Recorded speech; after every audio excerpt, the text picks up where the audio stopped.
Sai excellent coaching के YouTube channel में एक बार आपका पुनः स्वागत है। आज के सेशन में हम आपको बताने वाले हैं रेलवे ग्रुप डी का एग्जाम पैटर्न क्या है और उसका सिलेबस क्या है। देखिए, जो एग्जाम पैटर्न है रेलवे ग्रुप डी का, तो उस रेलवे ग्रुप डी के एग्जाम में आपको बेटा टोटल जो क्वेश्चन आएंगे वो 100 क्वेश्चन आएंगे और ये 100 क्वेश्चन आपको 90 मिनट में हल करने होंगे। तो पहले हम आपको बता रहे हैं कि इसका एग्जाम पैटर्न क्या होगा। इसके एग्जाम पैटर्न में 3 स्टेज हैं। जो पहला स्टेज है उसमें जनरल स्टडी के 20 क्वेश्चन आएंगे, फिर साइंस के 25 क्वेश्चन होंगे, रीजनिंग के 30 क्वेश्चन होंगे और मैथमेटिक्स के 25 क्वेश्चन होंगे। यहाँ पर ये 4 सेक्शन में पेपर डिवाइड होगा और आपको टोटल 100 क्वेश्चंस होंगे। और ये जो 100 क्वेश्चंस होंगे, हर क्वेश्चन 1 नंबर का होगा, 100 नंबर के 100 क्वेश्चन होंगे, 90 मिनट में आपको हल करने होंगे। 1/3 नेगेटिव मार्किंग होगी। ये होगा आपका स्टेज फर्स्ट, यानी पहला स्टेज होगा। इसका सिलेबस क्या होगा ये भी हम आपको बताएंगे, पहले पैटर्न बता रहे हैं। जब आप स्टेज फर्स्ट में सॉर्ट आउट हो जाएंगे, मेरिट में आ जाएंगे, क्योंकि इसकी मेरिट बनेगी, इसके कट ऑफ में आएंगे, तब आप सेकंड स्टेज को पहुंचेंगे। सेकेंड स्टेज में होगा आपका फिजिकल एफिशिएंसी टेस्ट, जिसे हम पीईटी कहते हैं। इस पीईटी में मेल और फीमेल दोनों के लिए अलग अलग टेस्ट है। क्या है कि मेल के लिए 100 मीटर रेस लगानी होगी with 35 kilogram weight in 2 minute में, यानी 2 मिनट में 35 किलोग्राम वजन लेकर के बिना रखे हुए 35 किलोग्राम वजन लेकर के 2 मिनट में 100 मीटर दौड़ना होगा। इसके बाद 1000 मीटर की रेस आपको लगानी होगी 4 मिनट 15 सेकंड में। ये होगा मेल के लिए फिजिकल एफिशिएंसी टेस्ट। फीमेल्स के लिए क्या रहेगा कि 100 मीटर की रेस होगी 20 किलोग्राम वजन के साथ 2 मिनट के अंदर। तो 2 मिनट में 20 किलोग्राम वजन लेकर के और आपको 100 मीटर तक दौड़ना है, बिना रुके हुए, बिना रखे हुए। वजन को भी नहीं रखेंगे और खुद भी नहीं रुकेंगे। और दूसरा इसमें रहेगा 1000 मीटर का 5 मिनट 40 सेकंड में रेस होगी। तो इस तरह से ये सेकंड स्टेज है, जो फिजिकल एफिशिएंसी टेस्ट रहेगा, पीईटी जिसको बोलते हैं। जब आप इसमें क्वालिफाई हो जाएंगे, पुनः एक कट ऑफ आएगा और तब आपका स्टेज थर्ड होगा, जिसमें आपका डॉक्यूमेंट वेरिफिकेशन एंड मेडिकल होगा।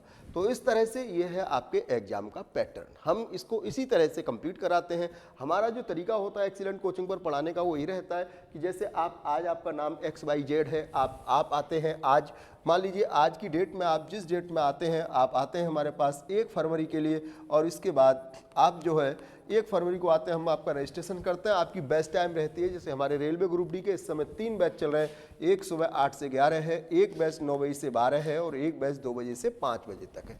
तो हम क्या करते हैं, जैसे आप आज बैच में आए तो आपका ये रहेगा एग्जाम का पैटर्न। अब हम सिलेबस की बात करते हैं कि सिलेबस क्या रहता है हमारे पढ़ाने का। तो वो ये तरीका रहता है कि हम आपको ये प्रिंटेड सिलेबस देते हैं। तो इस प्रिंटेड सिलेबस में क्या होता है कि आपका एक एक चैप्टर, जैसे 3 घंटे रोज हम आपको सिखा रहे हैं, तो 3 घंटे में क्या होता है कि आपका मैथ और जीएस डेली होता है और रीजनिंग और साइंस 3-3 दिन हम सिखाते हैं। तो इसमें क्या है, जैसे आज आप कैंडिडेट बैठे तो आपका स्टार्ट डेट यहाँ रहेगा।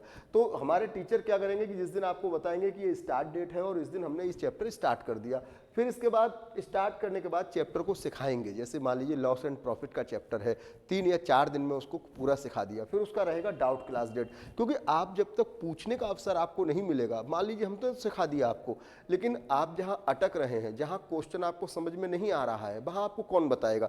तो इसलिए हमारे क्लास के अंदर ही ओपन तरीके से डाउट सॉल्व डेट रहता है और उसके बाद हर चैप्टर के बाद टेस्ट डेट रहता है। और जब आपका चैप्टर कंप्लीट हो जाता है तब आप इसको करते हैं। हमारा तरीका रहता है, हम आपसे कहते हैं कि आपको कोई भी एग्जाम क्वालिफाई करना है तो फर्स्ट आपको सबसे पहले उस सिलेबस को तो कंप्लीट करना ही होगा। यदि आप बहुत पढ़ रहे हैं लेकिन सिलेबस ही कंप्लीट नहीं है, तब आप कैसे मॉक टेस्ट लगा पाएंगे, कैसे टेस्ट सीरीज करेंगे और कैसे एग्जाम बीट करेंगे। तो सबसे पहला काम होता है कि सिलेबस को कंप्लीट कीजिए। तो हमारा जो मेन फोकस रहता है वो सिलेबस को कंप्लीट कराने पर रहता है। उसके बाद हम मॉक टेस्ट लेते हैं और हर चैप्टर का चैप्टर टेस्ट लेते हुए चलते हैं। तो देखो बेटा, मैथमेटिक्स में आपको जो क्वेश्चन आएंगे, टोटल 25 क्वेश्चन आएंगे। उसमें संख्या पद्धति, भिन्न, लासामासा, सरलीकरण, घातांकगणित, अनुपात समानुपात, औसत, आय संबंधी प्रश्न, प्रसन्नता, लाभ हानि, बट्टा, साधारण ब्याज, चक्रवृद्धि ब्याज, मिश्रण, साझेदारी, काम समय, इसके अलावा पाइप टंकी, चाल समय, रेलगाड़ी, नावधारा, क्षेत्रफल, आयतन, सांख्यिकी, आंकड़ा विश्लेषण, क्रमचय संचय का भी क्वेश्चन आ सकता है, प्रायिकता, बीजगणित, रेखागणित, त्रिकोणमिति के भी क्वेश्चन इसमें आने की संभावना है, रहेगी, आएगा क्वेश्चन। तो ये तो था आपका मैथमेटिक्स का सिलेबस। मैथ के बाद फिर आपका जीएस के जो क्वेश्चंस आएंगे, उसमें इतिहास, भूगोल, राजव्यवस्था, अर्थव्यवस्था, सामान्य ज्ञान जानकारी, समसामयिकी, करंट अफेयर्स और स्टैटिक जीके। ये रहेगा आपका जनरल स्टडी का सिलेबस। ओके, हम इसको भी इसी तरह से कराते हैं। हमारे टीचर क्या करते हैं कि जैसे आज इतिहास शुरू किया तो स्टार्ट डेट इतिहास को सिखाएंगे, फिर उसके बाद डाउट क्लास यानी इसका डिस्कस रहता है हर चैप्टर के बाद, फिर टेस्ट डेट और चैप्टर कंप्लीट डेट रहता है। इसके बाद आपका ये सिलेबस रीजनिंग का रहेगा। रीजनिंग में 4 तरह की रीजनिंग होती है। वर्बल रीजनिंग में श्रृंखला, समानता, वर्गीकरण, अंग्रेजी वर्णमाला, कोडिंग, डिकोडिंग, शब्द निर्माण, शब्दों का तार्किक क्रम, औपबंधित अक्षर संख्या, क्रम व्यवस्था, बैठक व्यवस्था, रक्त संबंध, दिशा दूरी, पहेली, ये प्रश्न होते हैं। फिर आता है नॉन वर्बल रीजनिंग, जिसमें आकृति श्रृंखला, आकृति समानता, आकृति वर्गीकरण, आकृति निर्माण, आकृति गिनती, दर्पण प्रतिबिंब, जल प्रतिबिंब, आकृति प्रतिबिंब, कागज काटना, मोड़ना। फिर होता है आपका मैथमेटिकल रीजनिंग, जिसके अंतर्गत घन, घनाव, पासा, कैलेंडर, आयु संबंधी प्रश्न, गणितीय संक्रियाएं होती हैं। फिर आती है आपकी लॉजिकल रीजनिंग, जिसके अंदर बैन, आरेख, न्याय संगत, कथन, निष्कर्ष, कथन, तर्क, कथन, कार्रवाई जैसे प्रश्न होते हैं। फिर इसके बाद आपका चौथा सेक्शन किसका रहेगा? साइंस का रहेगा। साइंस में आपके ये सब्जेक्ट रहेंगे जो रेलवे ग्रुप डी में पूछे जाते हैं: सामान्य जंतु विज्ञान, सामान्य वनस्पति विज्ञान, सामान्य भौतिक विज्ञान, सामान्य रसायन विज्ञान, पर्यावरण, कंप्यूटर और वैज्ञानिक अनुसंधान कार्यक्रम, जिसमें DRDO, परमाणु कार्यक्रम, वैज्ञानिक अंतरिक्ष अनुसंधान कार्यक्रम, इस तरह से कौन सी मिसाइल कब छोड़ी गई, इस तरह से प्रश्न आते हैं। तो ये आपने देखा कि ये आपके एग्जाम का सिलेबस था।